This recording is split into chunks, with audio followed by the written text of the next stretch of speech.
All right, guys, welcome in. It is a late night here. I am able to film inside. What a great aroma and what a great college football Saturday we had today here. Week number 10. Some crazy games. We're going to go through all of it. I do want to quickly apologize in advance.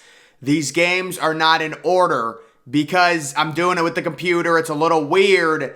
It goes by like who's number 1, who's number 2, who's number 3. So that's how these games are going to go. I'm sorry it's not in order. But obviously we had the 1v3 matchup. You know, you had ESPN trying to coin the 1v1 because Georgia's number 1 in the AP poll. Tennessee is number 1 in the college football playoff poll. And this game completely flopped. It was one of those gray area games, I would say, where the score was a lot closer than the actual game. This game had 34-6 written all over it, and I do have to give Georgia football credit. They're so well coached. They're so athletic. They're so physical, such a physical football team, and they totally took advantage of Tennessee's poor secondary with explosive play after explosive play in the first half. 24 first half points. They really didn't need much in the second half. Really weird game in terms of the weather. We saw some sun in the first half and then rain in the second half. The big story here also, Hendon Hooker. You know, the Heisman chances significantly down after this loss. The other main problem for Hendon Hooker, he really doesn't have a chance to, you know, have a Heisman moment. You know, the last 3 games Tennessee has, they're not facing anyone. I think the best team they face is South Carolina. I know they face Vanderbilt. I think they also face Missouri. So there's going to be a huge question. Where does Tennessee fall? It's so tough to say right now. I'm probably going to say Tennessee will be 4 or 5. That's just my early prediction. We're going to get into it a little bit more, but this game, not as close as the score indicated. Tennessee scored a late touchdown. Georgia easily could have won this game 34-6. Tennessee has still had an amazing season, but Georgia is just so good and so complete at this point. You just have to give them credit. There's really nothing else I can say. The Ohio State game, I really don't want to talk about it, guys, to be completely honest. Obviously, you know, we can beat it to death. You know, listen, they're playing in hurricane winds. It is what it is. You're not going to be able to throw the football. But again, the catastrophic issue Ohio State has, they have a soft, weak offensive line. They are not coached properly. And, you know, first it's Ryan Day's play calling. Today, I really don't even think it was Ryan Day's play calling. I just think Ohio State cannot get a consistent offensive line push. And now you have the situation with Trevion Henderson injured, and you've just got Mayan Williams, and I feel like Ohio State fans, for as much as they love Mayan Williams cannot be getting the ball 25 times a game. Mayan Williams operates best when he has a guy like Trevion Henderson. They can kind of rotate, they can split. You get the speed and then you get the power. When you just get the power and you get Mayan Williams going sideline and you get him to chop his feet, it's very hard to watch the Ohio State run game operate. So I think Ohio State will remain number 2, guys. This is my prediction because I think the committee's going to look at every other team. They're going to see this next game that I'm going to talk about. This is also going to help Ohio State remain at number 2, but it's really the weather. The overall weather, Ohio State, they are a passing team. That's what they are. They need it to be sunny for the Michigan game. Everyone is praying it's going to be sunny in Columbus when they face Michigan. Next, we've got the major, or honestly, I called this upset, guys. Notre Dame over Clemson. I thought it was going to be closer, but Clemson really is a paper tiger, guys. Let's be honest. 35-14. This team, they don't have a quarterback. They don't have a quarterback, DJ Uiagalelei. But people were saying the issues with Clemson, they're so much deeper than the quarterback position, and I really do agree with that. I think they've got major offensive issues with the coaching staff just not innovating at all. So Notre Dame with a huge win, and I've said it, I've screamed it. Notre Dame is a good football team. People overreacted when they lost to Marshall. guys, Notre Dame's going to be inside the top 25. No, they're not going to be inside the top 20 because they do have 2 bad losses. They've got the home loss to Marshall and the home loss to Stanford, but still, I think they're going to be ranked right around number 22. That's going to give Ohio State a quality win, which possibly will help them, be ranked inside of the top 2. I think they're going to be number 2. Next, we have Michigan defeating Rutgers. Kind of a weird... So this game for Michigan reminds me a lot of the Indiana game that Michigan played earlier this year. A real slow start. They were actually trailing at halftime, but then Rutgers completely self-destructs. Blake Corum, not great numbers there. 20 carries for 109. For college, that's not great. He had a chance to kind of maybe make a huge statement in terms of the Heisman, but I don't see Blake Corum winning. Oh, yeah, and then the Heisman. C.J. Stroud and, Hendon Hooker played really bad. So, guys, I think the Heisman comes down to what C.J. Stroud does against Michigan. If C.J. Stroud plays well and Ohio State beats Michigan, he wins the Heisman 1,000 times out of 1,000. If he loses, it's completely wide open. And maybe even Hendon Hooker could get back into the race. But if Blake Corum plays well, maybe that gives him, against Ohio State, maybe that gives him a way in. But Michigan does win. There's some people talking about Michigan moving above Ohio State. I don't think it's going to happen. I think when you combined Ohio State getting that possible quality win now over Notre Dame because Notre Dame beat Clemson, and you also have to factor in the weather. Ohio State's a passing team. I think they're going to keep Ohio State above Michigan. Also, Michigan was trailing at half to Rutgers, so I expect Georgia to be 1, Ohio State 2, Michigan 3. And then, guys, this is the game I was waiting for that just wrapped up. Late night game. This game started at 7 o'clock. We got another SEC marathon here. It's currently 11:16. We have LSU and Brian Kelly making the call of his coaching career in overtime, going for 2, getting it, and they win 32-31 over Alabama. So, guys, it turns out Alabama and that passing game, it's just broken. They just simply, and I think Nick Saban is going to be kicking himself, and the Alabama boosters are going to be kicking themselves for not paying for Jordan Addison because that team is missing. They're really undisciplined, but they're missing an elite wide receiver. That offense is missing an elite wide receiver. You've got Bryce Young attempting 51 passes. He's got a completion percentage under 50%. He made some great plays towards the end, but it is so clear Alabama does not have the elite receivers you need in modern college football like they did last year. And wow, Alabama, great parity for the SEC. LSU now in the driver's position, although they do have a few more tough games to possibly come out of the SEC West and face Georgia in the SEC Championship. Of course, LSU does have 2 losses.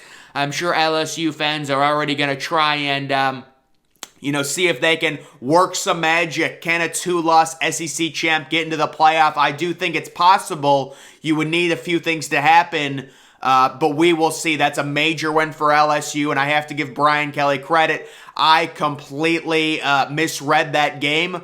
I thought it was a Nick Saban statement game. People said no. I was pretty shocked. People actually thought LSU was going to win. And you guys were right. LSU, it was from the start. I mean, Alabama could have won this game, certainly, but when it comes to, covering the 12-point spread, it was never going to happen. It was just clear from the start. First quarter was scoreless. Really good SEC game there. The next game, we have TCU doing what TCU does best, winning by 10 points. Texas Tech, I believe, leading in the third quarter of this game. And TCU does remain undefeated. And now what's interesting, you've got Alabama with 2 losses. They're going to drop down. You've got Clemson with 1 loss. They're going to drop below TCU. TCU at minimum, I would assume, is a top 5 team. Are they going to keep Tennessee in front of TCU? That's a major question. I think we're looking at Georgia at 1, Ohio State at 2, Michigan at 3. And then you start talking about TCU. You start talking about Tennessee. Tennessee has 1 loss. TCU's undefeated. But, this is another game with TCU, guys. It's not really all that dominant. It's a 10-point win against the Texas Tech team who was dominated last week by Baylor. It does kind of feel like we're treating TCU with kid gloves, but we do have to respect the fact that they're undefeated. They're not turning the ball over. They're running the ball really well. We've got to give them credit for that. They're going to be a top 5 team. They deserve it. How about Oregon making a major jump? So not because of this game, because Colorado is terrible. This is not going to be a good win for them. It is funny that Colorado is 1-8. Although I'm not going to do that. I was going to compare Oregon's win versus Ohio State's win, but Ohio State was playing in a hurricane.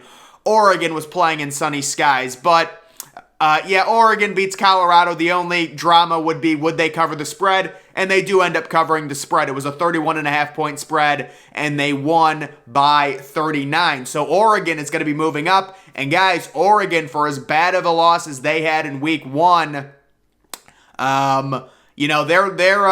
they're probably going to be inside of the top. Well, actually, I don't know where Oregon is going. I guess Oregon will move in front of Alabama. LSU is probably going to move up to number 8 or number 7.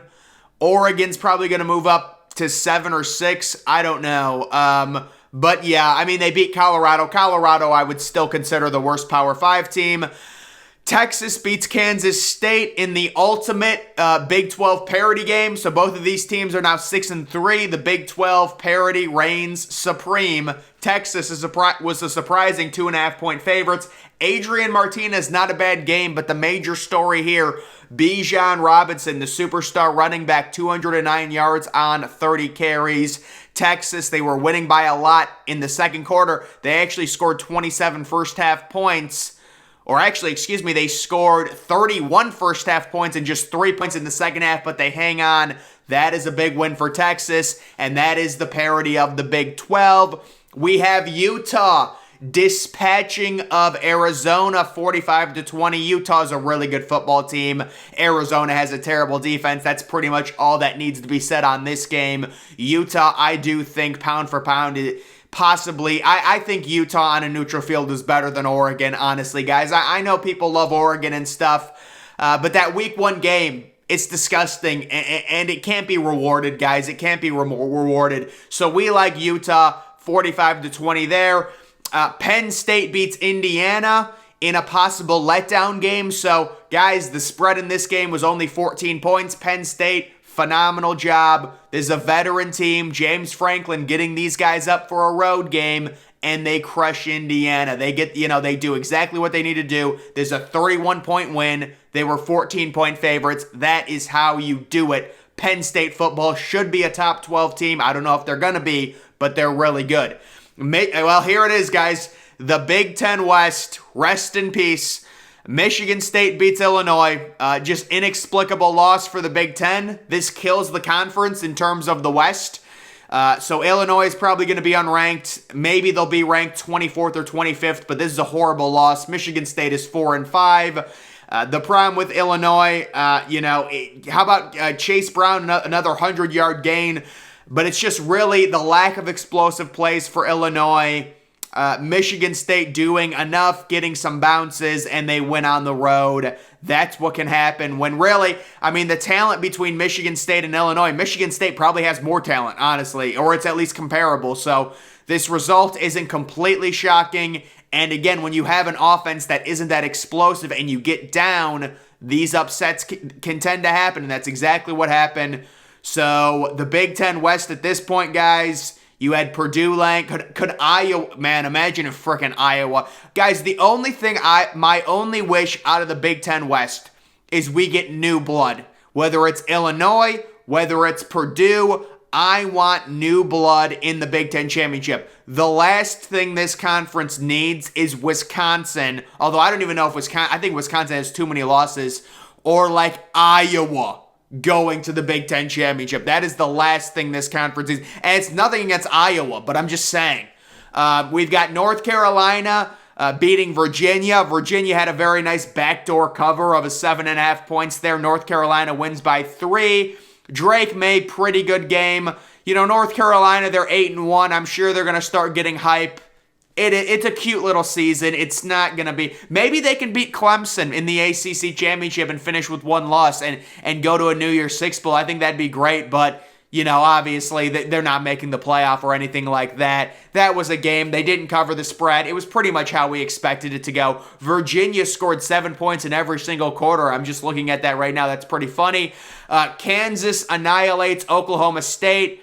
Oklahoma State with their backup quarterback, their season has completely fallen apart. There's more Big 12 parity. Both of these teams are now 6-3 and 3-3 in the Big 12. So I would think Oklahoma State, after losing 48-0 and now really getting thoroughly beat by Kansas, who also started their backup quarterback, I would expect this team to be unranked at this point. And Kansas at 6-3, they might get ranked, which I would presume would be their first appearance inside the playoff committee's top 25 at any point. We had Tulane beating Tulsa. So, guys, just another situation. What happened to Davis Brin, the Tulsa starting quarterback? I had this game as an upset. And, guys, I'm so done with these college injuries. It's week 10. I'm just done with it. I didn't even know he was injured. He didn't even play a snap. So, Tulsa's backup quarterback played. Obviously, they're not going to win. They scored 13 points. Tulane is 5-0 in the American. Good for them. But it's frustrating, man. Pittsburgh beats Syracuse. Syracuse's offense is horrific. 3 field goals for Syracuse. Pittsburgh, their starting running back was out with some type of injury, but they do get the job done, winning 19-9. Syracuse, I think they're going to finish the season 7-5. Personally, just looking at their schedule, they have no offense. Pittsburgh is now 5-4. Neither of those teams are going to be ranked. UCF, really with a gritty win on the road at Memphis, 35-28. They covered the 3-point spread with their backup quarterback. I'm a believer in this UCF team. Hopefully they can get Plumlee back at some point, but that is a very impressive win for them. And then we do have a game going on. Guys, I don't want to be the one to say it. Did I not call the UCLA-Arizona State over? It's 14-10 at the end of the first quarter. The over 62 was a lock. And then we've got USC. Looks like they're beating California 13-7 as well. So, guys, the major takeaways: Ohio State, they've got big problems along the offensive line. Tennessee comes down to earth. Michigan struggles a little but handles business. The main takeaway: Alabama is out of the playoff. That's the main and very likely might not even make the SEC championship. I'm really burying the lead here. That is the main story. So let me just get my quick rankings. I think Georgia's number 1, unanimous. It is what it is. They're number 1. I'm going to say Ohio State's number 2. Some people may disagree with that. I'm not going to fight you. I think there's major issues with Ohio State, but right now I think when you combine their explosive playability with their resume that's now improving, that Penn State win looks good because Penn State's a top 15. That win was also on the road, and that Notre Dame win is looking better. And also maybe something a little smaller. Wisconsin did beat Maryland, and Ohio State annihilated Wisconsin. So, you're looking at 2 ranked wins for Ohio State. I think their resume is getting a little better. I'm going to say they're number 2. I'm going to say Michigan is number 3. So this is where it gets kind of squirrely. I do think, I'll say TCU 4, Tennessee 5, but those are really interchangeable. They're really interchangeable. And then at number 6, I would say, wow. I think Clemson has to move down significantly. Could Clemson move behind a 2-loss LSU? I just think Clemson is just not good, man. Well, it's not that they're bad, but they're just broken. Clemson football is broken. They were a paper tiger at 8-0. They should have never been 8-0. How about beating Syracuse by 5 points? Look how bad Syracuse is now. Some of those wins are, and look, how about Wake Forest? Oh, there's the other ranked game. I almost forgot to talk about this game. I'm sorry, guys. NC State beats Wake Forest 30-21. So a little funny fact about this game, I predicted the final score was 30-22, but I had Wake Forest winning. But I will say, wow, Sam Hartman threw for 397 in a loss. A.T. Perry goes for 12 for 159 and a touchdown. Guys, Wake Forest cannot run the ball. They are it's like, that's the main issue I have with Ohio State right now. When you're this one-dimensional, even if your quarterback throws for 400 yards, you're still going to lose. And I give NC State credit for starting MJ Morris, the young quarterback, and really making a change there. I didn't think they were going to do it. I had anticipated they were going to stick with their backup quarterback, but they made the change, and they get rewarded for it. And now NC State is going to move inside the top 20 because they are 7-2, and Wake Forest very likely will be unranked. Guys, I don't know. Just another quick thing. I want to look at all of these games. Let me take a look at this. Quickly look at some of these games, because I know that SMU Houston game, guys, that was a pretty high scoring game. I don't think we got an 80 burger in that game. I was hoping we would see an 80 burger. How about Liberty? Okay, so Liberty hung on and beat Arkansas, so I'm sure they're going to be ranked. They're 8-1. They'll be ranked for sure. I want to see the final score of that. Are they going to show me the final score of that SMU game? So that SMU, it was pretty high scoring. 77-63. I thought we were going to see an 80 burger, guys. We're still looking for the elusive 80 burger, but SMU's QB threw for 9 touchdown passes, and then Houston's quarterback threw for 527 passing yards. So a little bit of a higher scoring game there. So, guys, there's some really great games. How about BYU beating Boise State? So much for Boise State's reclamation product that they were putting together. They could have been 7-2. They were 7-point favorites. They lose to BYU. We know how bad BYU is on defense.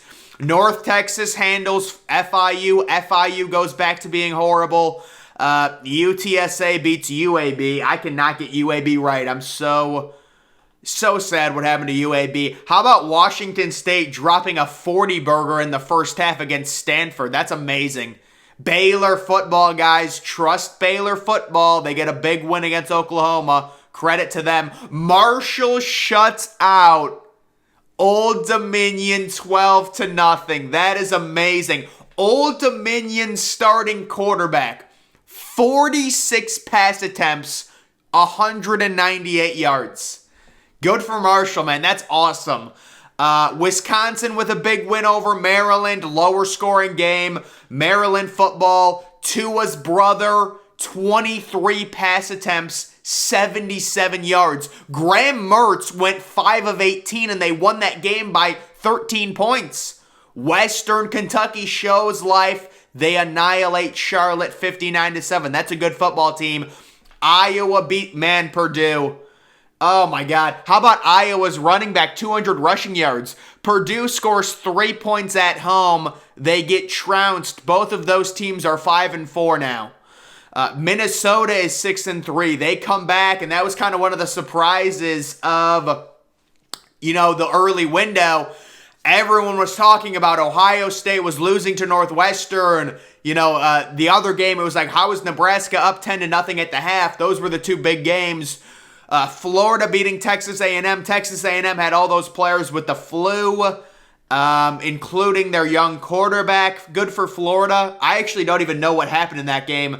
Kentucky beats Missouri. I said they would cover the 2-point spread. They end up doing just that. So, guys, that is going to do it for my official. How about Auburn and Mississippi State? The cornucopia tied at 33 going to overtime. How does that happen? 33s. 33-33 going to overtime. So, guys, that is going to do it for my official college football week number 10 instant reaction. Guys, make sure you're following me on Twitter. Link to that's always in the description.